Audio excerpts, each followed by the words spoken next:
ಇಟ್ಕೊಳ್ಳಿ, ನೀವು ಪ್ರಾರ್ಥನೆ ಮಾಡಿ. ದೇವರು ಬಲವಾದ ಕಾರ್ಯಗಳನ್ನು ಈ ರಾತ್ರಿ ಮಾಡ್ತಾರೆ.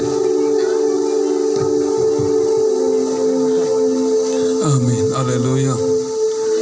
ಆತನ ಬಾಸುಂಡಗಳಿಂದ ಗುಣವಾಯಿತು ಎಂಬುದನ್ನು ವಾಕ್ಯ ಓದ್ತೇವೆ. ವಾಕ್ಯ ಕಳಿಸಿ ಸ್ವಸ್ಥಪಡಿಸುವ ವಾಕ್ಯ ನೋಡ್ತೀವಿ ನಾವು. ಲೋಕ 6:18 ಕೂಡ ಆತನ ಶಕ್ತಿ ಹೊರಟು ಬಂದು ಅಸ್ವಸ್ಥರಿಗೆ ಸ್ವಸ್ಥ ಮಾಡುತ್ತೆ ಎಂಬುದಾಗಿ. ಅದರಿಂದ ಎಲ್ಲ ಕಣ್ಣು ಮುಚ್ಚಿ ಈಗ ದೇವರ ಶಕ್ತಿ ಎಲ್ಲರ ಮೇಲೆ ಇಳ್ಲಿಕ್ಕಿದೆ. ಏನೇ ರೋಗ ಇದ್ರೂ ದೇವರು ತನ್ನ ವಾಕ್ಯವನ್ನು ಕಳಿಸಿ ಸೌಖ್ಯ ಮಾಡಲಿಕ್ಕಿದ್ದಾರೆ. ಅವೆಲ್ಲ ನಾವು ಸೌಖ್ಯವನ್ನು ಹೊಂದಿಕೊಳ್ಳೋಣ. ಸ್ತೋತ್ರ. ಕರುಣಾಮಯನೇ, ಕೃಪಾಮಯನೇ, ಯೇಸು ಕ್ರಿಸ್ತನೇ, ಅಪ್ಪ, ವಿಶೇಷವಾಗಿ ನೆರೆದು ಬಂದ ಸೇವಕರೆಲ್ಲರೂ ಸೇರಿ ಒಂದೇ ಮನಸ್ಸಿನಿಂದ ಈಗ ಕರ್ತನೇ ಅಸ್ವಸ್ಥರಾಗಿರುವಂತ, ಬಾಧಿತ ಆಗಿರುವಂತ, ರೋಗಿಯಾಗಿರುವಂತವರು, ಡಾಕ್ಟರ್ಗಳಿಂದ ಕೈ ಬಿಡಲ್ಪಟ್ಟವರು ಸ್ವಾಮಿ, ಏನೇ ರೋಗ ಇದ್ರೂ ಕೂಡ ಈಗಿನ ಸೇವಕರೆಲ್ಲರೂ ಸೇರಿ ಒಂದೇ ಮನಸ್ಸಿನಿಂದ ಸ್ವಾಮಿ ಯೇಸುವೇ, ನಿಮ್ಮ ಕರ್ತನೇ ಕಲ್ವಾರಿ ಶಿಲುಬೆಯಲ್ಲಿ ಸುರಿಸಿದ ರಕ್ತದ ಮುಖಾಂತರ ಎಲ್ಲರಿಗೂ ಈಗಲೇ ಸೌಖ್ಯ ಉಂಟಾಗಲಿ ಸ್ವಾಮಿ. ಯೇಸು ಕ್ರಿಸ್ತನ ನಾಮದಲ್ಲಿ ಎಲ್ಲ ರೋಗ ಬಂಧನಗಳು ಈ ಕ್ಷಣವೇ ಪ್ರತಿಭಟನೆ ಬಿಟ್ಟಾಗಲಿ ಸ್ವಾಮಿ.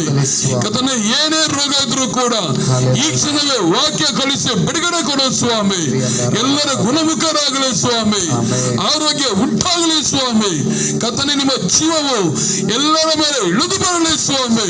ವಿಶೇಷವಾಗಿ ನೆರೆದು ಬಂದ ಎಲ್ಲರ ಮೇಲೆ ಅಪಾರವಾದ ಕೃಪೆ ಇಳಿದು ಬರಲಿ, ಅಭಿಷೇಕ ಇಳಿದು ಬರಲಿ, ವರದಾನಗಳು ಇಳಿದು ಬರಲಿ ಸ್ವಾಮಿ.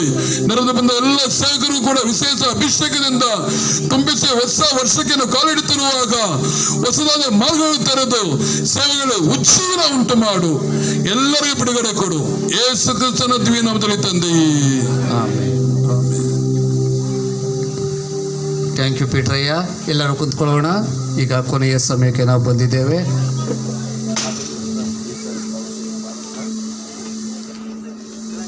ಈಗ ಮೊದಲನೇದಾಗಿ ಪಾಸ್ಟರ್ ಅಮ್ಮಗಳು ಕತುರ್ಭಿಯಾ ರಾಮಭಿಯಾ ಎಲ್ಲಿ ಅವರು ಮತ್ತು ಈ ಕಾಡಲ್ಲಿ ಸಾಡು ಸಾಡು ಸಾಡು